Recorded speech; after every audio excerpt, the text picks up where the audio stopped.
Welcome, everybody. Come on in. I'm so excited to share this time with you on the porch with Adam Weber.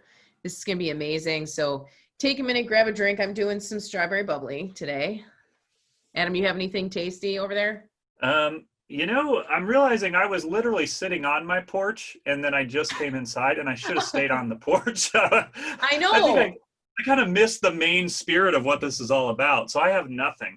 I totally get it. Well, we've always wanted to actually shoot this on the porch. That was kind of the point, is that, when you're sitting on a porch with a friend, you get to have really like intimate, fun conversations. And then we tried to do it outside and the birds were like, beep, beep, beep, beep, beep, beep the whole time. And then the guy was mowing this grass next door. And I was like, this is incredibly stressful. We are doing the porch indoors, but the spirit is the same. And I'm just so glad. And I feel so lucky to be able to talk to you today about your book, Lead Like a Human. If you haven't met Adam Weber, he's in my world, in the HR world, in the indie local scene world. Adam Weber is the person that you notice from across the bar. You're like, hey, I know him. He works for Amplify. He helped design that. He's actually in our world kind of like a rock star here in Indianapolis and nationally too. He speaks on stages in all different places. Right now he's doing it all on Zoom. And he writes for Fast Company. Everyone wants to hear from him and hear his perspective. He works every day to help people realize and achieve their full potential. He's the Chief People Officer, which is a baller role, and co-founder of Emplify. And this isn't his first rodeo. He's built other companies before, and this is really a sweet spot for him being the Chief People Officer. And Emplify, if you don't know about Emplify, it's a company that helps leaders measure, diagnose, and solve their employee engagement challenges, which what a year to be Amplify. I just have to say, Adam, I feel so lucky to have you here. Your book came out, maybe a month ago now? It came out, almost exactly a month ago. Yeah. By the way, what an awesome intro. I'm like so fired up right now myself. I'm like, whoa, good. Go me. I'm feeling really good. You made me feel great. You should. You're doing good work. And I got to tell you, my head almost fell off from nodding as I was reading this, because I was like, yes, 100%, so 100%. Awesome. Finally, somebody's saying it. Yes. And, I think it's so interesting to think about your story just as a person and where you've come from, and then the research that you do to Amplify and how that all comes together in this very readable book, very personal, short. What I love as a coach is that there's action items throughout it too. So you're not just like, here's Adam's awesome ideas. Okay, see you later. There's actually things that we can do. And we're going to talk about that today, but I'm so excited. But I got to tell you, when I read the first couple pages, I was like, oh my gosh, we could have led a worship band together at church. It's the year 2000. Exactly. The acoustic guitar is just, yes, exactly. Exactly. Yeah. And I'm so curious for you, because sometimes when people hear me speak, they're like, what did you do before this? Like, you have a different vibe. What'd you do? And I was like, I played drums in a band and I was in ministry. And they're like, okay, I get, you have just a different texture to the way that you present information. And I'm curious, as somebody who was a musician, a worship pastor, then became a pastor literally overnight and started, speaking to people's hearts. How do you think that's informed like the work that you're doing today? How do you see that informing it? That's a good question. The book kind of lays out, I became a pastor by accident. I was just doing the music at a church. I was trying to be a professional musician, and then I was getting paid $100 a week to do music at a church. And then the head pastor resigned. And so it was brand new, 250 people. I'd never given a sermon in my life, and I went to Ball State. And so, I think actually like most of the growth happened by just pushing myself. Like I was a floater up to that point, I would say. Like, never had to try hard at school. I always just did fine, and in that moment when you're looking around and there's like the mayor who went to the church, the state representative, all these different people, and they're adults, they're like grown-ups, and I'm 25. And I feel like some of it was like, I felt the weight of other people in that moment, and I felt their hopes and their fears, and it pushed me right to the edge of my discomfort. And then I lived in that. And then I pushed myself in that. And I think that I grew a ton from that experience. And it does help. Especially when you do like the work we do, like I'm in front of people a lot. And so, I got to spend a whole year speaking publicly in front of hundreds of people. And that was a really powerful experience too. Yeah, I can. I also Well, think just talking about real stuff, by the way, that's the other thing, just like just yeah. having conversations about things that matter and things that are going on in other people's lives is a space that is a comfortable world for me. I can see that there's like a through line in your book that you would show up. I could put you in a bunch of different environments, but the same like Adam DNA would show up in those different places. So in church, you're still speaking in people's hearts. You care about what matters most. You're talking about their values. You're talking about what drives them. You're giving them ideas of, you know, how to be more hopeful and how to maybe see situations differently. I'm like, man, there's a lot of through lines that come through in ministry when you're doing it from this genuine place that you were doing it from, and then wanting to really take care of people in the workspace. And there's real beauty to that. And there's this experience you've had where you've probably also walked people through really heavy things as a pastor that most people wouldn't normally talk about, because you're walking through their, like you said, like their real life, their family, Right. life and death, marriage, all those pieces that you witnessed. I just think it's really cool. And it's clear that you care about people no matter what environment we put you in. Like you're going to have some version of this come out of it, which is pretty cool. Very cool. Thank you. Yeah, that feels, that resonates with me. And I think, you know, some people are like, oh, that is such a different career change, but in many ways it's very similar. Like, Yes. I mean, we started that from the beginning, and almost everything I've done, can you be a part of something before it becomes something else? Yep. You know, and then, and can you see where it's going and then do the work to get there? And I feel like that's like the world I've lived in for literally my whole career, and is like, I have a vision of where things are going and I know it can happen, but like other people don't see it. And like, I'm going to lean into that moment. I'm going to like help do the work to actually make it happen. Yes, I can see that. I mean, a church is like a startup too, in that sense. You're believing into being those different things. Right. That's cool. What do you think it means? What does it mean to you to lead like a human? I think at its core essence, it's leading as your true authentic self. Mm-hmm. So it is far too often, like the workforce, you know, for the last 30 years, it's still reeling from the Industrial Revolution and World War II and top-down authoritarian leadership. Yes. And yet the employees have changed how they view work. So the employees, the individual contributors, have all said, hey, we don't value the things that type of leader values. And so there's this natural misalignment that is just like plaguing the workforce. Yes. And so to me, lead like a human is just to present a new way to lead as your true authentic self. But in return, you're actually leading in a way that the workforce longs to be led, and you will unlock their potential by leading in that way. That's brilliant. Brilliant. Whenever I'm talking about employee engagement, we look at how the definition of leadership has morphed in the last 100 years. And you are hitting the biggest point, is that it is almost a 180 of what leadership used to be: top down, authoritarian, fear driven, right. Obey. That's your option, is to obey. Or, you know, for like a boomer, you're going to get hit in school. You're going to get hit by your parents. This is how we act. This is how we behave.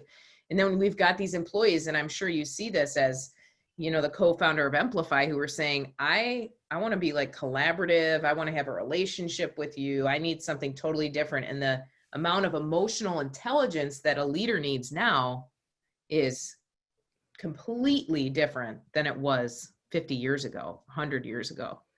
Yeah, which is basically what's broken about the whole workforce is, especially right before COVID, like a whole bunch of, younger or very first time managers who are all top individual contributors all got moved into management for the very first time.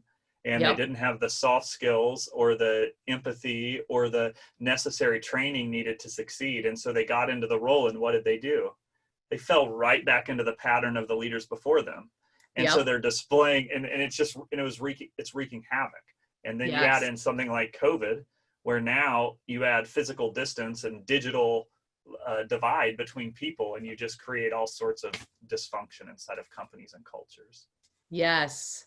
And that idea too, with all of this going on, when we're under that type of stress and maybe even amygdala hijack, maybe we're really, really stressed, empathy, we can't even access that part of our brain that would help us care for other people.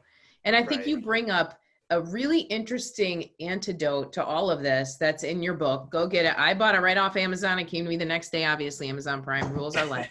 But you bring up this idea that to be an authentic leader, to be able to be present and to be empathetic, there's this first step that everyone wants to skip over because we just want to buy a ping pong table and get everybody to be more playful to change our culture. But you say, no, the first step is about getting centered as a leader. Yeah. That it's not about tactics to try to like get people to be a certain way. It's, am I doing that deep work on myself? Am I transformed? Am I self-aware? Yeah, and I think it mattered to me a lot that I started with that, because it's so easy. Even things like this, you show up and you're like, we're all in this a bit of a desperate spot, and we show up and we like are trying to find the one silver bullet that's gonna like be the answer, the end all be all to our problems and our challenges. Like, what's that one tip I need to do? And the reality is, like, if the workforce today, I didn't lay it out in totality, but like one of the primary drivers of the workforce, the modern workforce, is an authentic leader. That's right. The reality is there is no secret to becoming an authentic leader. You have to actually do the work to become an authentic person. And it is work to be done. It's growing in your self-awareness. It's putting disciplines and rhythms in your life that allow you to consistently show up. And it's it's then displaying, like living, like being willing to be vulnerable, right? And putting those things in practice. And I think when you lay that as your foundation, then the way I word it is like, you can then do the work of translation in your own life. When you hear tips, like when you hear a tip or a trick, you go, instead of trying to apply somebody else's, you start to put it through the lens of like, how would I myself do this? Like, what does this look like in my world with my context? I can make it my own, as opposed to writing somebody else's story as a leader. Yeah. And you've got to have that footing first, that doing the hard work of being centered and authentic. And that makes perfect sense, that then you translate all those motivational talks or all those tactics or all these books we have about it. You can translate that, because, you'll have people say, well, I have a 3-person startup. It's different. Or I run a company of 600 people. It's different. Or I work on corporate level.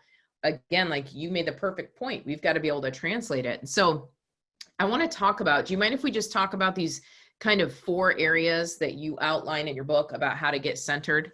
Sure. This is my favorite topic, so I'm glad we're spending time on this one. It's always interesting when people read the book. Some people are like, I'm skipping that topic. It gets a little soft for me. No, I'm just kidding. Yeah. Well, what's so interesting is that a couple weeks ago on LinkedIn, I said like, hey, forget the generational title.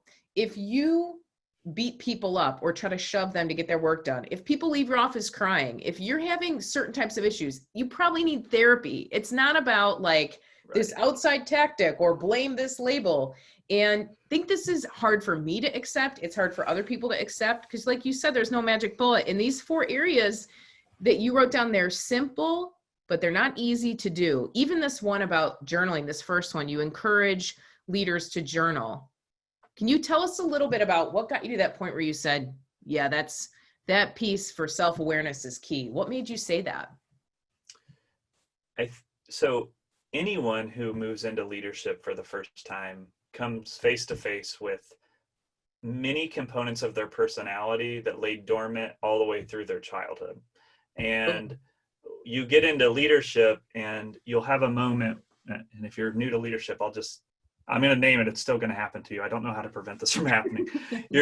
You will move in your own self-unawareness and create havoc or char a field of ash. And you'll look back and then have a moment of honest self-reflection where you go, oh, that was me. And what I think one of the powerful things about journaling is taking the time to just name your emotions, name the experiences without judgment. Where am I today in this moment? Like, what am I feeling? Why am I having, what is causing stress? It is not a solution. It is just an awareness. Like, it's just, and so then when you have awareness, with repetition, you can begin to subside the patterns of the ash, of like charring the field, essentially. That is so good. That's been a big, especially during COVID, I bring this, those emotion wheels that like writers use and therapists use. I bring it into Zoom calls and I ask people, how are you feeling? Let's see how narrow, let's make sure you're not just saying angry. Are you feeling Yeah. embarrassed? Are you frustrated? And, you know, a healthy adult can label over 30 emotions, but most American adults cannot do that. And so you're really pushing people to be vulnerable. I mean, it's in a journal. It's not like we're like, go on Facebook Live and tell the world you're feeling. But it can be really difficult. What do you think stops somebody from taking the time to journal, even just 5 minutes a day? What do you think stops a leader? That is a great question. I mean, I think in some ways we're all a little bit scared of ourselves. Yeah, I We think that's haven't actually so I think a little of that where we haven't learned to like ourselves and like all the parts of ourselves. And so I Mhm. think I'm sure there's something there. And I do think there's something to discipline too.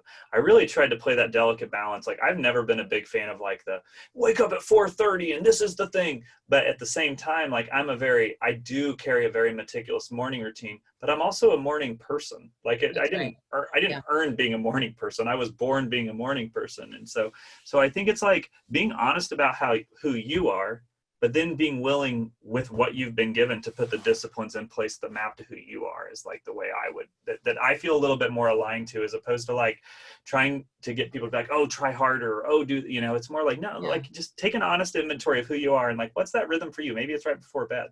You know, maybe you Yeah. take a moment and just do a little bit of writing right before bed. And by the way, for me, I don't want to act like a superhero either. It's not like I go through seasons too, just like anybody. And also mine aren't super long. It's three to four sentences. It's pretty quick. It's a Mhm. pretty quick process for me. Yeah. It's not like you're like, I go and levitate for 2 hours. And when I Correct. come down from the Usually three. No.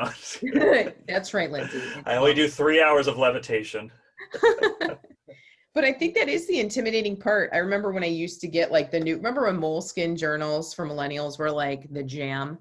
Yep. And I'd get a new one, I'd crack that binding the first time and I'd be like, what do I write on the first page? It's got to be like meaningful and it's got to be something. So when I look back and I finally got to the point where I was like, yeah, who cares? Just write down like, I don't know what to say yet. I'm still waking up. I wonder what will happen today and just get it moving. And like you said earlier, not to judge it, but just to be okay with whatever comes out. That's really powerful. This idea of accepting your emotions too, because I'm sure, and you mentioned, you know, fatherhood in your book too. It's like, if we can't accept the emotions that we're in, our kids, we can't really be present for our kids. We can't really be present for our employees. We can't be present for our friends. Right. And you seem to intuitively understand that, and through practice too, you've seen that, which I think is awesome. The second one you talk about is rooting yourself in something larger. And again, you're not trying to be prescriptive. You're saying it could be a wisdom book, it could be poetry, it could be a bunch of different things. What do you think that does to a human when they kind of allow themselves to read and to take in those kind of big ideas, something larger? It's interesting. It's funny when you write a book and then like your life moves on and you like start to process new things in new ways. You know, I've been thinking Mhm. about that concept a lot actually, like in my own life. But I think a lot of it is tied to, we all, like, especially people, if you're all watching it from America, like we all have a bit of this like superhero complex where we believe we are the center of the universe and all other characters are supporting characters. And Yeah. like it is good to like just to be and to experience and to experience your smallness and your finiteness and to you know, it's the thing that brought up for me, I wasn't expecting to go to, but what it brought up for me is like when the book first launched, I mean, it wasn't that long ago, but like that's about as much attention as I've ever gotten in my life. Wow. Yeah. And I that Friday, I just like I took the day off. I was exhausted by the end of the week, and I went out to a state park and I just sat alone. I just sat alone, and I was like just like big hills, and I was like it was just good to feel small, you know, like to remind yourself of like that, like it's easy to think your current circumstance is overinflated. Like I think that happens to all of us, especially people who like care a ton about work. It's easy to make your one specific work feel very inflated. And there's some centeredness, there's perspective, and then the benefit to the discipline though is pretty straightforward. It's like there's going to come a moment where your stress is going to peak and your vision is going to get very tunneled. And the ability to root allows you occasionally to step out of it and look at it instead of being in it. And that's kind of the core concept of it.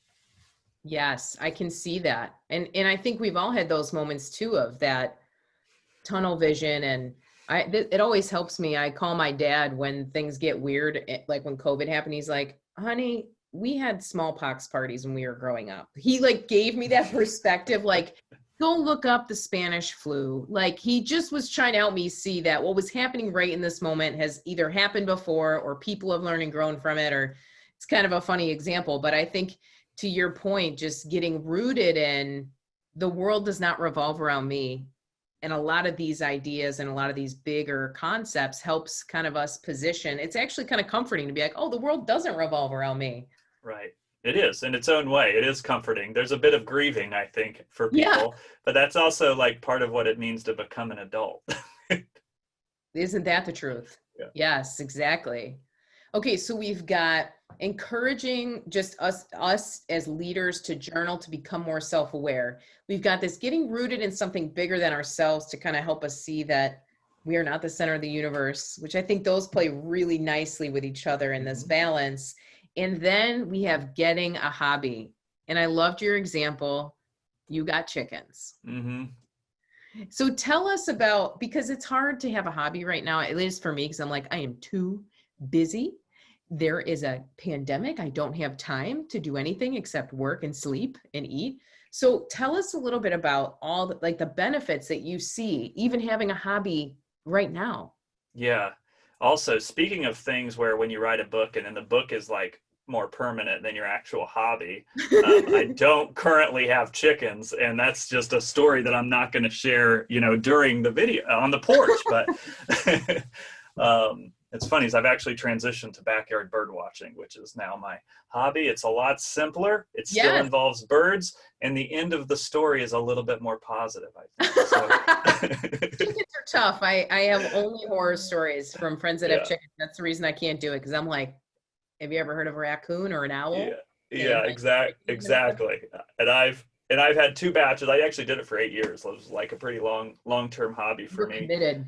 But what it really gets to, I mean, that was like a really practical. I always like to like share the example, but get practical so people don't elevate like what the expectations are. Like, oh, I have to be an ultra Ironman runner now. Like, right, exactly. No, it's the same. It's similar to the rooting thing. It's like, it is good to remind yourself of who you are. Like, you are not your job. And your identity and who you are as a human being, like you are many parts. And so I think what hobbies do is they're great for stress. Like, they make you interesting. Interesting people are authentic leaders.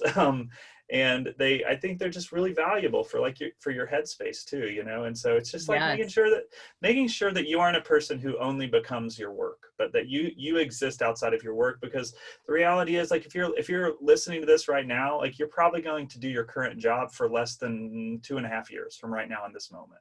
So if your entire duty right now, and so if your entire identity is wrapped up in that, there's going to be moments where you're just stuck and you're like, oh, there's nothing.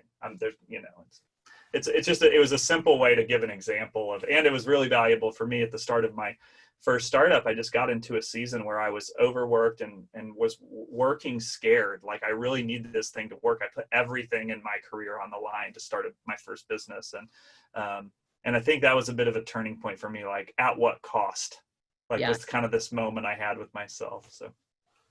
That's great. And I can see that it's not about the chickens, everybody. Please don't go to like agrarian and go buy a bunch of chickens. Like, if you want to, have fun, but if you just, this idea of being able to shift your focus when even if you're passionate and you love your work, there's still value in being able to shift your focus. I have dogs, and I used to be like, oh, now one of them was supposed to be a Chihuahua, and then she was a rescue dog. She grew up to be a boxer. So she's 40 pounds instead of like 12.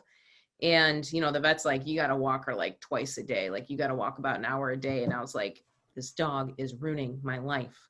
And then I realized, like, actually walking is good for me too. Strange how that works out. Like, I come up with my best ideas when I'm scooping her poop on the walk. That's fascinating to me. And that sometimes those taking care of animals or whatever it is, doesn't have to be that. but taking care of something or splitting your attention and moving away from work can be super helpful. I can see that. Okay, this last one, which I know it's easy to neglect, physical health. This is the fourth piece of staying centered as a leader. What an interesting time to have this as one of your, main tenets too of staying centered. What made you say we got to put physical health in there? I do think it's more just like the holistic nature of what it means to be centered. Like it is that you are a whole person. And so part of is being good to yourself. And I think a lot of times new leaders also feel such immense stress that they'll neglect aspects of who they are. Sleep is an example too. And if you need to show up as your whole authentic self, that is that is a part of it, is just setting aside time every single day to take care of your whole person or your physical self, that. Yes. And it has obviously all sorts of benefits to your mind and your sharpness and your energy and all of that. But there's no job that's worth sacrificing your physical self for. Mm-hmm. We're kind of stuck in these bodies. We kind of have to move around with them. So this is the one. It's just you only get the one. You cannot upgrade. Well, in some ways you can, but not really. Not really. So I'm curious as everybody's listening to these ideas, I think Adam's nailing it with this idea of to be an authentic leader, to create engaged culture, we've got to be able to be authentic, in tune with ourselves.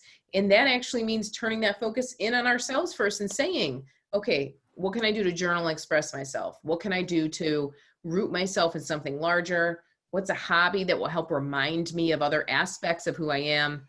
And how do I take care of my physical health? I'm curious for everyone on the webinar, which one of these surprised you?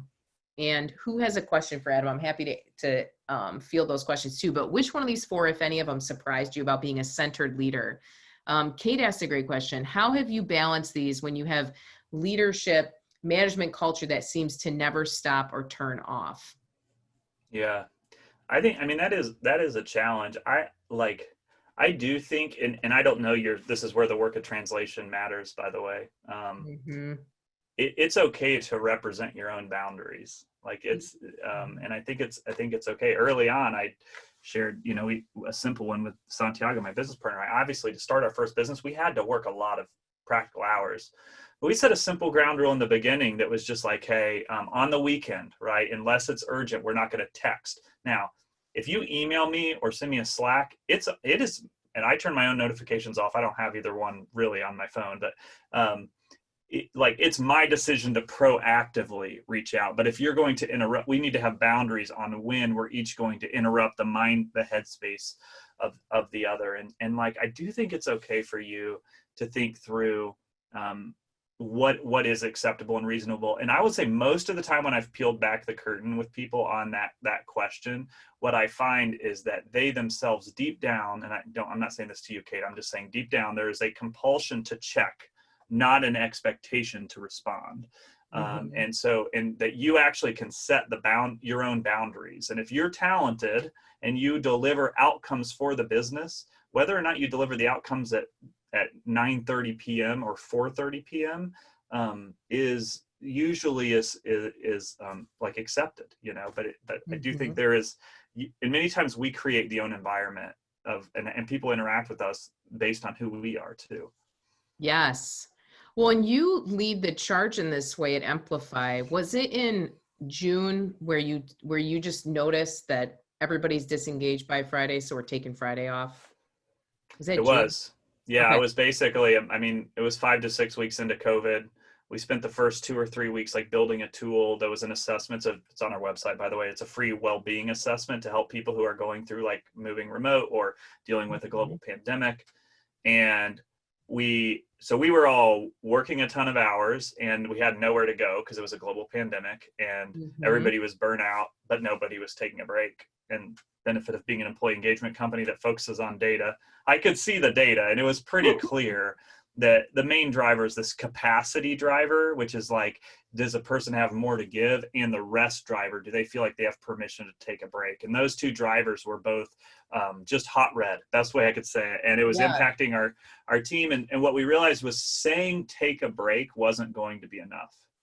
because there was still this layer of guilt that was happening, and even in a healthy, engaged culture. And so that was where we just were like, hey, we're taking a month, no Fridays for the month, nobody, no emails, no Slack, no work, no meetings. And I think it was interesting because like when I shared that actually on LinkedIn and it went viral, which I've never had something like that happen. It had 5.5 million views. But Yeah. I think the reason why was because it said something that it wasn't like our company was the only company. It was like, it said something that everyone resonated with, which is just like, I'm tired. Does anybody see me? And I think people just wanted to be seen and to actually have a genuine break. Yeah, I can totally see that. And the gift that you gave in that post that went viral too, I think, was that you made it about data. So you made it easier for maybe more traditional leaders to jump in. You weren't like, everybody needs to protect their hearts right now. You were like, hey, our numbers show us what's happening. So we're going to make a strategic, I think you maybe even use the word strategic or a word like that, like a strategic pivot that'll work, that'll help everybody. And I think you are just positioned in this really unique way where you do have empathy and you can see what's going on, but you can also use data to back up those decisions, which is pretty powerful right now. That's a huge bridge between generations too. I think that's awesome. Awesome.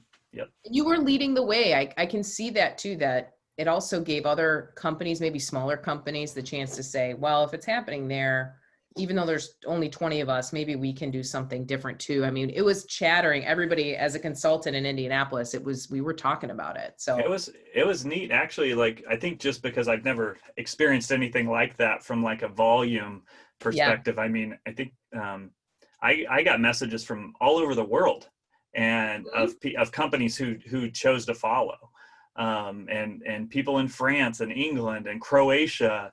And like, it was a really neat moment of experiencing like this like connectedness to others. And just to feel a part of that was a pretty cool, especially in like the middle of June when we're all in the middle feeling probably like as lonely and like as we ever have. So absolutely. Yeah.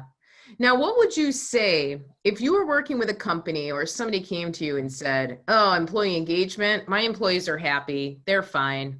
What would you say to somebody that is trying to understand, the difference if they're like, I'm trying to do everything I can to make my employees happy. I got the pool table. I do these things. How would you help them understand the difference between engagement and happiness? Well, I think the spirit behind a lot of leaders is good, even ones who live in kind of that previous mindset I was referring to.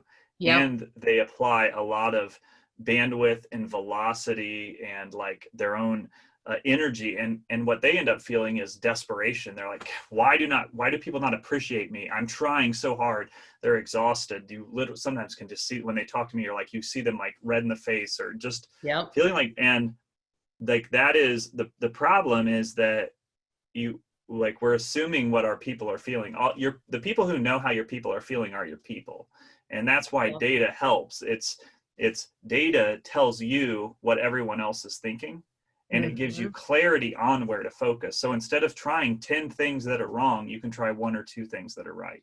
And that idea of engagement it's more than just even being happy to work there. It's richer than that. Yeah, exactly. What are some things that you think, how does engagement specifically help companies hit their business objectives? I mean, at the core, right, this is the big shift that happened, is that people used to think culture was like this squishy thing. Engagement is this concept of, as an individual, am I activated? Do I show up and bring my best self to work? And like our research shows 7 out of 10 people don't. So at the base level, imagine if more of your people, right now only 3 in 10 are showing up and bringing their best. Imagine if more of those people brought their best, what type of impact it would have on your culture. In general, if you look at so there was a study done, the S&P 500, if you look over 5 years, an average company, if you compare that to a company that was rated by Glassdoor, where the employees said they were a highly engaged culture, and you compare the results, those Glassdoor companies more than 2x outperformed the general S&P. And so it shows you the thing that everyone intuitively knows. If you can get more of your people to show up and bring their best, you're going to unlock growth for the company. You're going to unlock profit for the company. And it doesn't have to be like nebulous or confusing, or, it should be pretty straightforward. Yes. Yes. That's what I love too, is like, even that example you're giving, it's not just that you're saying engagement will help you. It's actually pretty measurable that we can see it changes the game for you completely. I mean, it doubles your productivity in a sense. That's awesome.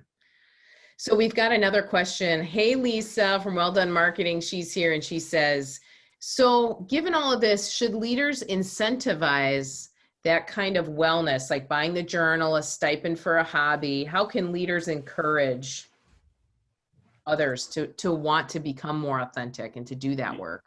Yeah, that's a great question. That's a great thought. I've genuinely never thought that before, but I think there could be something there. I'll have to sit on that. I do think, one of the things, like right now we're like building our leadership development program, and like part of, like coaching on self-awareness is part of it, and like, and putting exercises in place that create a framework. That's kind of like the book has a corresponding workbook with it too. And then at the end of the chapters, there's like things to work through, because I do think if you're in the beginning, you're like you need a little bit of a nudge or guidance. And so I like the way you're thinking about it, Lisa, as far as like, could there be a way that businesses could support and like encourage leaders down that path? Mm-hmm. I've seen events do this too, as a speaker at conferences, when they're sending like the boxes to speakers and to participants, and they're putting in elements to help you do this. Like, we're going to add in a journal. We're going to add in a new water bottle that measures your ounces that you're drinking of water. We're doing some of these things. We're giving you, I did one group that had, I don't know where my silly putty is, but even silly things like, hey, here's some silly putty to play with while you're sitting staring at Zoom. But I can see how even when we're not in the same place, how sending a gift like that or a thought like that to somebody can help them feel included and maybe engage in these new activities. Yeah.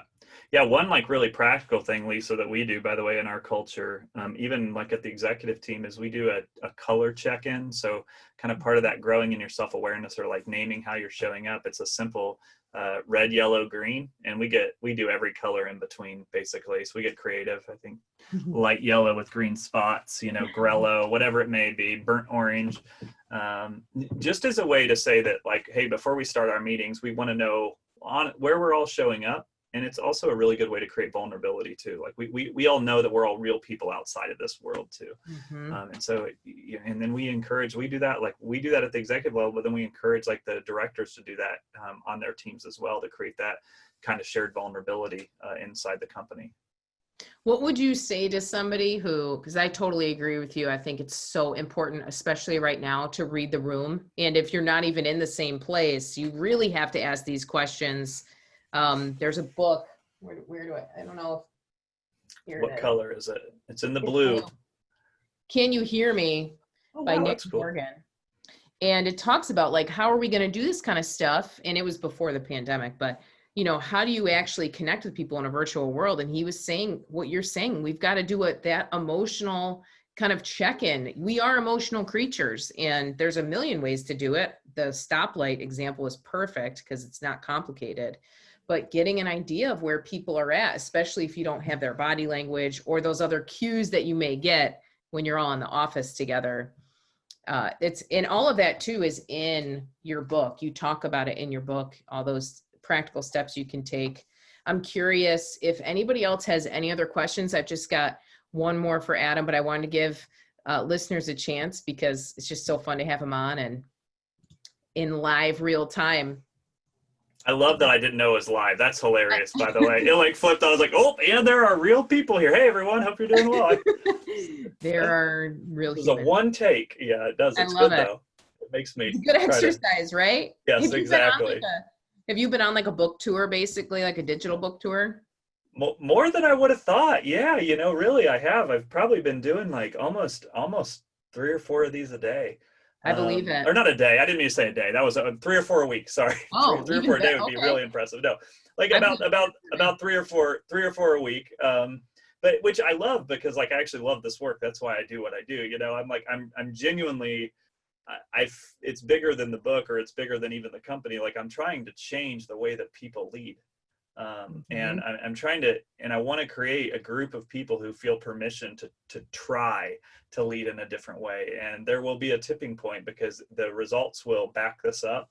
And I just am confident of that. And so I want to build a community of people who all are willing to be bold, authentic leaders in the world right now. I think that's amazing. Yep. I'm just writing this down because I really like how you said that. And you're right. There is that tipping point. If you get enough people to lead differently, and then you have the data, you're in a whole new stratosphere of change. We have a really important question here. Erica asked, will your book be available on Audible? That's a good question. I didn't know people would buy it. So already I'm like I didn't have that in the game plan. And now it's like, it's done really well. So maybe I'm every like conversation I have, I'm always kind of like, who's got the right voice, you know? So I'm working on it. I assume James Earl Jones will be doing. I don't know yet. Stay tuned on that. I don't have plans for it right now, but it could happen. What do you think contributed to this? I mean, I know from an outside, like from a marketing perspective, so many people appreciate and respect you, and they were just posting their genuine experience with you as a human, and then how your book lined up with that. That's what stood out to me, is people are like, he's practicing this every day, you should read this. That's a whole different message. What do you think helped get this book going so much? I hope it was that. I hope that it is the real experience. One of the things we like challenged I asked our company with when they posted about it was like, I don't want everybody to post the same thing. I want it to be your experience. Like I'd be lying if I said there's not a real high bar and a lot of pressure that comes from like being a chief people officer of an employee engagement company. Like, double whammy. Yeah, I deal with my own self-doubt of like, am I creating authentic experiences and authentic environments? And like, and then you get this added layer of then I'm speaking 3 times, doing stuff like this 3 to 4 times a week. So it matters very deeply to me that it feels true to them, that it feels authentic to them, that it doesn't feel like hot air or anything like that. And so, I'm appreciative that that's the experience of how you received it too. Like I'm appreciative that that's what you experienced, like on LinkedIn with how people were talking about it. So. Yeah, I think that's huge. And it reminds me a little bit of like Gary Vee. Like, are you this person for real, or is it this concept that you just talk about? And I watch how, Gary Vaynerchuk or any thought leader that we love, I actually watch how the people that he works with look at him and talk about him more than I listen to his own words. Cause I'm thinking Claude Silver's the same way. His chief heart officer, who I got to interview earlier this summer, I went back and watched YouTube videos of her employees talking to her. And you start to see, like, do they really feel connected to her? Are they really being vulnerable? Yep, 100%.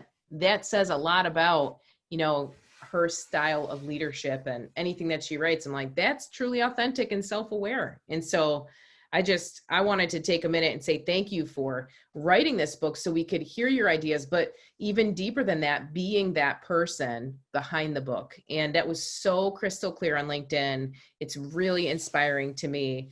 And it's not always about numbers, and yet this is blowing up and getting bigger. It's not always about numbers. It's really about who you are as a person. And to get to see that kind of close up in one sense has been really cool. So I'm just so grateful that you took this time with us. I've got one question left for you, and then I'll let you get back to the porch outside. Awesome. My last question is, if you had, and I think I know the answer, but I want to hear you say it. If you had one message to share with the world, if we could broadcast it to every human, what would you want to say? No pressure, tiny question. So it's such a tiny question. Oh my gosh. To the whole world. Or to maybe in your world, like to all the CEOs. Yeah. in I North think America. it's like, cause the same thing, we're all many parts, I'm really Yes. passionate about things like the environment and things like that. I'm Yes. like, oh, um, Be like, stop I, using straws. Also lead yeah, like a yeah, human. yeah, exactly. Um, I think it is to believe in the authentic goodness of the people on your team, and to Mm, believe that they are capable of more than they currently are giving. And I think if you can start there and then see the potential and then find fulfillment in pulling that potential out of people, that is a legacy. Like, that is a way to spend a career, and one yeah. that will build lots of fulfillment, both personally for them, but I do believe it will be good for their business too. Yes. And So don't well. use straws, right? And also, please stop using straws, everybody. It's both. Yeah. That's so well said, Adam. Thank you for your time today. It was awesome to have you on the porch. Been looking forward to this for a while. So thank you for taking the time during your schedule to come in and talk about this and have a real conversation with us. I know we all really appreciate it. Thank you so much for having me. I really enjoyed this, and everyone, thank you for taking time out of your day. That was really great. I'm appreciative of the time. Awesome. Okay, we will have a recording because I'm sure you're going to want to share this with your team. We'll have a recording out soon. Adam, I'll make sure to get it to you too.